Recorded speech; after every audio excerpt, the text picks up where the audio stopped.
El tiempo pasa más rápido de lo que creemos. Un día estás a la moda y al siguiente te das cuenta de que muchas cosas que te gustan han quedado en el olvido. Pero, ¿realmente han desaparecido? ¿O solo esperan el momento perfecto para volver?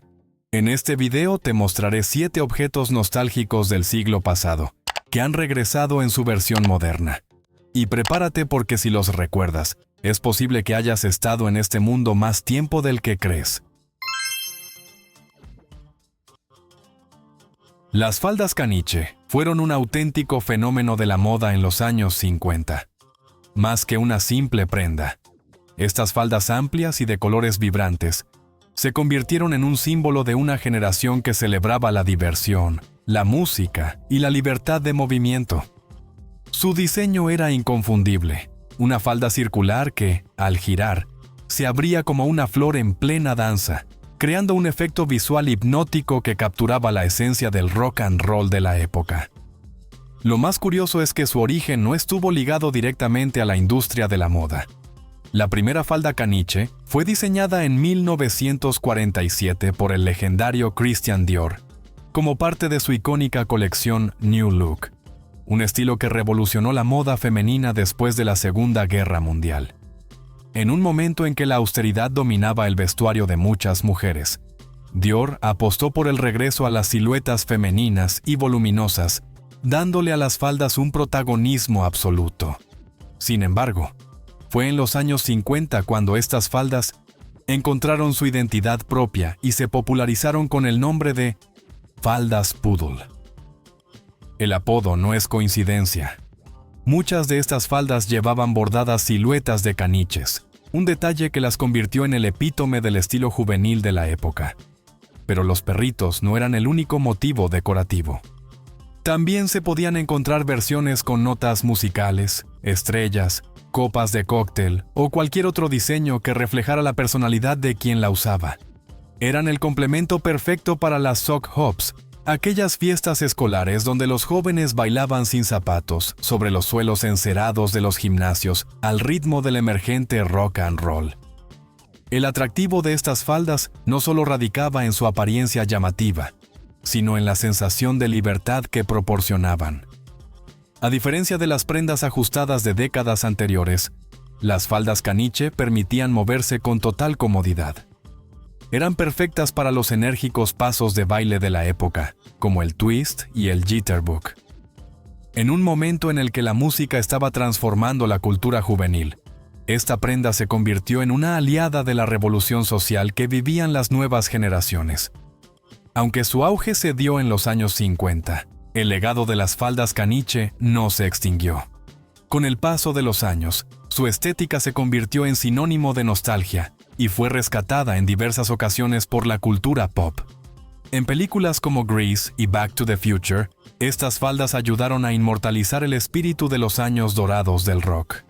Y aunque hoy en día no forman parte del guardarropa cotidiano, siguen apareciendo en eventos temáticos, fiestas de disfraces e incluso en reinterpretaciones modernas de diseñadores que buscan capturar un poco de esa magia del pasado. Hubo un tiempo en el que hacer una playlist no era cuestión de arrastrar canciones a una lista digital, sino de paciencia, precisión y, sobre todo, sentimiento. Las cintas mixtape fueron mucho más que un simple método para escuchar música. Eran cápsulas del tiempo, declaraciones de amor encubiertas y testigos de incontables horas de dedicación. Quienes vivieron la era del cassette saben que armar la mezcla perfecta no era tarea fácil. El reto comenzaba con la selección de canciones. No era solo cuestión de elegir las mejores, sino de encontrar un orden que contara una historia, que tuviera ritmo y que fluyera sin interrupciones. Pero ahí no terminaba el trabajo. Había que calcular con precisión cuánto espacio quedaba en cada lado de la cinta. Un cassette estándar tenía 90 minutos de duración, 45 por cada lado. Si la última canción quedaba cortada antes de terminar, desastre total. No había opción de hacer pequeños ajustes como hoy en día con un simple clic. Había que empezar de nuevo o encontrar una canción con la duración exacta para llenar el espacio restante. Pero la magia de las mixtapes no se quedaba solo en la música. La presentación era igual de importante. Muchos decoraban la carátula con dibujos, letras coloridas o recortes de revistas. Algunos incluso escribían a mano los nombres de las canciones con su mejor letra, como si aquello fuera un tesoro digno de ser exhibido. Y lo era. Porque más que una simple recopilación de temas, una mixtape era una extensión de la personalidad de quien la creaba. Para muchos, estas cintas eran también una forma de conquistar. Regalarle una mixtape a alguien era un gesto cargado de intención. Cada canción estaba ahí por una razón. Cada transición tenía un propósito. No era raro que alguien pasara horas esperando a que su canción favorita sonara en la radio para grabarla en el momento exacto, asegurándose de no capturar la voz del locutor en el proceso. Era un esfuerzo que demostraba dedicación, algo que un simple compartir lista de hoy en día jamás podrá igualar. Curiosamente, aunque hacer mixtapes era técnicamente ilegal por los derechos de autor, la práctica nunca fue perseguida. Era algo tan personal y tan lleno de significado que no representaba una amenaza real para la industria musical. Y aunque los cassettes fueron perdiendo popularidad con la llegada de los CDs y, posteriormente, con las plataformas digitales, su esencia sigue viva. Hoy en día, muchas personas siguen creando playlists con la misma intención que antes, pero sin el esfuerzo titánico que implicaba una mixtape en los años dorados del cassette. Pero si hablamos de música, hay algo que realmente tenía el poder de convertir una canción en un éxito, y no era la radio. ¿Crees adivinar el siguiente objeto? Hubo una época en la que la música no estaba al alcance de un clic, donde descubrir una nueva canción o escuchar tu tema favorito requería más que solo presionar un botón en el celular. En aquellos tiempos, las rocolas eran mucho más que máquinas de reproducción. Eran el alma de bares, cafeterías y salones de baile. El punto de encuentro donde la música cobraba vida y definía el ambiente de cualquier lugar. Las rocolas no solo tocaban canciones, también moldeaban la cultura pop. Durante décadas, fueron una especie de termómetro musical que podía determinar qué artistas alcanzaban la fama y cuáles caían en el olvido. Si una canción sonaba sin parar en las rocolas de la ciudad, era solo cuestión de tiempo para que se convirtiera en un éxito radial. Para muchos músicos, lograr que sus temas estuvieran en estas máquinas significaba el primer gran paso hacia el estrellato. El encanto de las rocolas iba más allá de la música. Eran arte en movimiento. Con sus luces parpadeantes, diseños llamativos y sonidos mecánicos, cada una tenía una personalidad única. Desde las clásicas de madera con detalles cromados hasta las más modernas con paneles de neón. Estas máquinas eran auténticas piezas de exhibición que no pasaban desapercibidas. Pero lo más mágico ocurría cuando alguien se acercaba, deslizaba una moneda en la ranura y presionaba los botones para seleccionar su canción. En ese instante, el lugar entero se transformaba. La aguja descendía sobre el vinilo y, de repente, la música llenaba el aire. Era un acto casi ceremonial que marcaba el inicio de un momento especial, ya fuera un baile improvisado, una conversación profunda o simplemente el placer de escuchar una melodía familiar. Con el paso del tiempo, la tecnología comenzó a relegar a las rócolas al pasado. La llegada de los reproductores personales y las listas de reproducción automáticas hicieron que su encanto mecánico pareciera obsoleto. Poco a poco, fueron desapareciendo de los lugares donde alguna vez fueron protagonistas. Sin embargo, la nostalgia tiene una fuerza poderosa, y aunque muchas han quedado en el olvido, algunas han logrado adaptarse. Hoy en día, las rócolas digitales intentan capturar la esencia de aquellas máquinas legendarias, permitiendo a las nuevas generaciones experimentar, aunque sea en una versión modernizada, lo que significaba escoger una canción y compartirla con quienes estuvieran alrededor.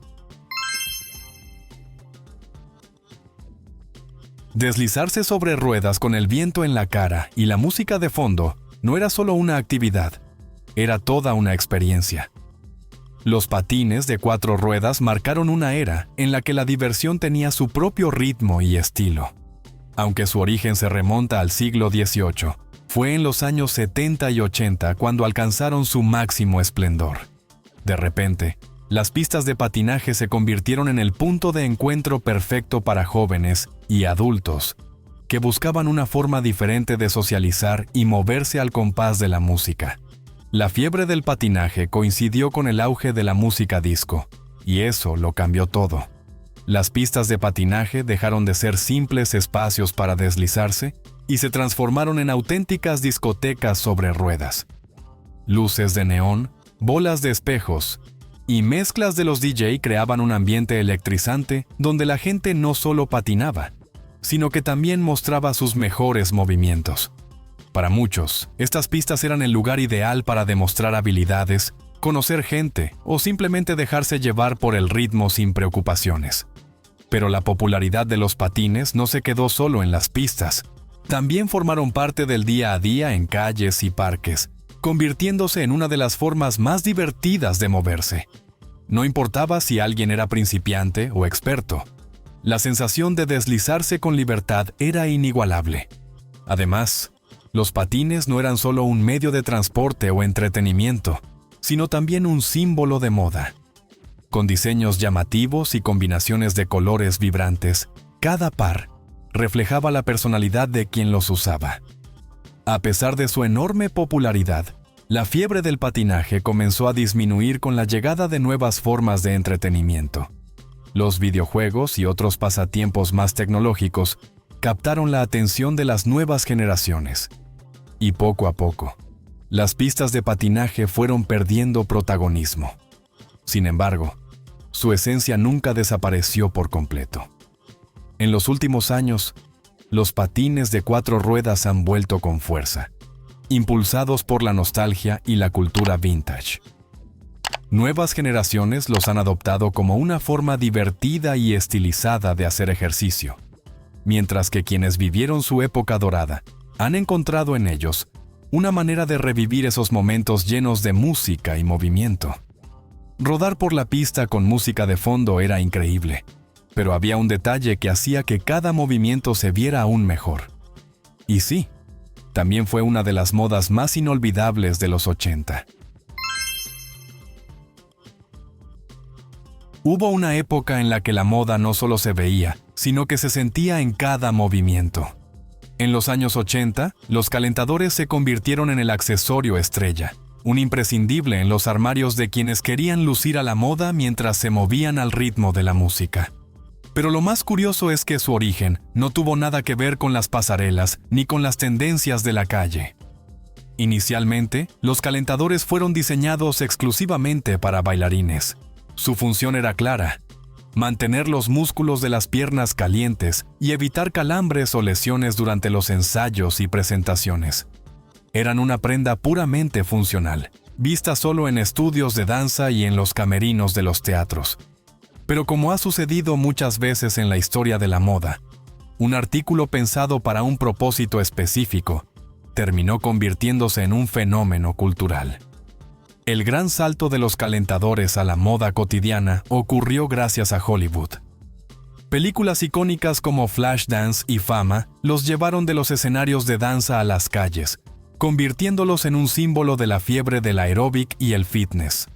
De repente, no eran solo los bailarines quienes los usaban. Estrellas del pop, actrices y cualquier persona que quisiera verse moderna y a la última los incorporaron en sus looks diarios. Y la clave de su popularidad estaba en su versatilidad. A diferencia de otros accesorios de la época, los calentadores no estaban restringidos a un solo estilo. Venían en todos los colores imaginables, desde tonos neón hasta los clásicos blancos y negros. Se usaban con leggings, minifaldas, pantalones ajustados o incluso con jeans. No había reglas. Lo importante era que se vieran y que dieran ese toque despreocupado y rebelde tan característico de la década. Pero como toda moda que alcanza la cima, su reinado no duró para siempre. Con la llegada de los 90, el estilo cambió drásticamente y lo que antes era imprescindible pasó a ser un recuerdo del pasado. Los calentadores quedaron relegados a la nostalgia, guardados en cajones junto a otras tendencias ochenteras que parecían haber desaparecido para siempre. Sin embargo, la moda es cíclica, y lo que un día se considera anticuado puede volver con fuerza cuando menos se espera. En los últimos años, los calentadores han regresado de la mano del resurgimiento de la estética retro. Diseñadores, influencers y amantes de la moda vintage han vuelto a incorporarlos en sus looks, aunque esta vez con un toque más contemporáneo. Las luces de neón parpadeaban. El sonido de las monedas cayendo en las máquinas llenaba el aire, y cada rincón estaba ocupado por jugadores completamente concentrados en romper récords. Los salones arcade no eran solo lugares para jugar, eran templos del entretenimiento, puntos de encuentro donde la emoción y la competencia se vivían a otro nivel. En los años 80 y principios de los 90, estos espacios se convirtieron en el epicentro de la diversión juvenil, atrayendo a multitudes que querían experimentar la adrenalina de los videojuegos en su máxima expresión. A diferencia de jugar en casa, los arcades ofrecían algo único: la posibilidad de enfrentarse cara a cara con otros jugadores. Aquí no había pausas ni segundas oportunidades con un simple botón de reinicio. Si querías mejorar, tenías que practicar y, sobre todo, invertir monedas. Cada ficha representaba un nuevo intento, una nueva posibilidad de llegar más lejos, y, con suerte, ver tu nombre en la lista de los mejores puntajes. Esa sensación de logro, de superar un nivel difícil o vencer a un oponente en una partida de Street Fighter, era lo que hacía que los jugadores volvieran una y otra vez. El éxito de los salones arcade fue tan grande que en su mejor momento generaban más ingresos que la industria del cine y la música combinadas. Juegos como Pac-Man, Space Invaders y Donkey Kong se convirtieron en verdaderos fenómenos culturales, con fanáticos que hacían filas solo para jugar unos minutos. No importaba si alguien era experto o principiante, siempre había una máquina esperando a ser conquistada. Pero como todo en la vida, la época dorada de los arcades no duró para siempre. Con la llegada de las consolas domésticas, la idea de jugar sin límites de tiempo y sin gastar monedas empezó a ganar terreno. De a poco, los salones comenzaron a vaciarse y muchas máquinas quedaron abandonadas en rincones polvorientos. Lo que antes era un plan obligado para los fines de semana, fue reemplazado por la comodidad de jugar en casa. A pesar de su declive, los arcades nunca desaparecieron por completo. Con el tiempo, fueron redescubiertos por nuevas generaciones y por aquellos que querían revivir la emoción de su infancia. Hoy en día, muchos bares y locales han recuperado estas icónicas máquinas, convirtiéndolas en piezas de nostalgia que siguen atrayendo a quienes buscan una experiencia diferente. Las fichas y los videojuegos marcaron una época, pero hubo algo que dejó una huella mucho más grande. Y sí, tiene que ver con ese gesto que haces con la mano cada vez que te tomas una foto. Es simple, es icónico y su mensaje ha trascendido generaciones. El símbolo de la paz es una de esas imágenes que, con solo verla, evoca un significado universal. Pero su historia es mucho más profunda de lo que muchos imaginan. Aunque hoy se asocia con movimientos pacifistas y con la cultura hippie de los años 60 y 70, su origen tiene un trasfondo mucho más específico. Fue creado en 1958 por Gerald Holtom, un diseñador gráfico británico, como emblema de la campaña para el desarme nuclear en el Reino Unido. En ese momento, el mundo estaba sumido en la Guerra Fría, y la amenaza de un conflicto nuclear era una preocupación constante. Holtom, profundamente angustiado por la posibilidad de una catástrofe global, decidió plasmar esa inquietud en un diseño que pudiera representar la lucha contra las armas atómicas. El diseño del símbolo no fue arbitrario. De hecho, está basado en el alfabeto semáforo, un sistema de señales visuales utilizado por los marinos. La combinación de las letras N y D, iniciales de Nuclear Disarmament, es decir, desarme nuclear, formaba la imagen que hoy conocemos, Una línea vertical con dos líneas diagonales, inclinadas hacia abajo, todo dentro de un círculo. Lo que comenzó como un emblema de un movimiento británico pronto se convertiría en un símbolo global. En los años 60, cuando los movimientos pacifistas tomaron fuerza en Estados Unidos y el resto del mundo, el símbolo fue adoptado por manifestantes que luchaban contra la guerra de Vietnam. No pasó mucho tiempo antes de que la contracultura hippie lo hiciera suyo, llevándolo a camisetas, pancartas y grafitis. Se convirtió en un grito visual de protesta, una representación del deseo de un mundo sin conflictos, sin violencia y sin armas nucleares. Pero su impacto no se detuvo ahí. Con el paso de las décadas, el símbolo de la paz ha seguido apareciendo en diversas causas sociales. Desde protestas estudiantiles hasta movimientos ecologistas, su mensaje se ha expandido, manteniendo su esencia como un llamado a la unidad y la armonía. A pesar de los años, este diseño sigue siendo tan poderoso como en su origen. Es una de esas imágenes que no necesitan explicación, porque su significado se ha integrado en la conciencia colectiva. El tiempo pasa, las modas cambian y la tecnología avanza, pero hay cosas que, de una forma u otra, siempre encuentran la manera de quedarse con nosotros, ya sea a través de la nostalgia, de un inesperado regreso, o simplemente en los recuerdos de quienes las vivieron. ¿Conocías o recuerdas estos elementos? ¿Cuál de estos es tu favorito? Cuéntamelo en los comentarios, me encantará leerte. Nos vemos en el próximo video de Viaje a otra época.